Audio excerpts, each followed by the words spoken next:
ఒక కర్వ్ ఇచ్చాడు y is equals to 2x². At the same time ఆ కర్వ్లో ఒక పాయింట్ ఇచ్చాడు 2, 8. At the same time x coordinate is increasing అన్నాడు, అంటే dx/dt ఇచ్చాడు.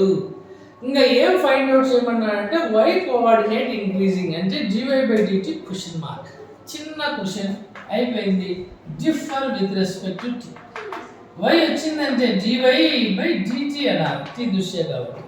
సో క్యాచ్ పట్టుకుంటే 2 2s 4x ఇంటూ dx/dt. దీంట్లో తెలిసిన వాల్యూస్, ఇచ్చిన వాల్యూస్ పెట్టు, తెలియని వాల్యూ పట్టు. dy/dt క్వశ్చన్ మార్క్ మనం కనుక్కోవాలా. 4x వాల్యూ ఇక్కడ x y కదా, x వాల్యూ 2, dx/dt అంటే ఎంత ఇచ్చినాడు 4. సో టోటల్ మల్టిప్లై చేస్తే ఎంత, 4 2s 8, 8 4s 32. Answer is over. ఎంత, యూనిట్ పర్ సెకండ్.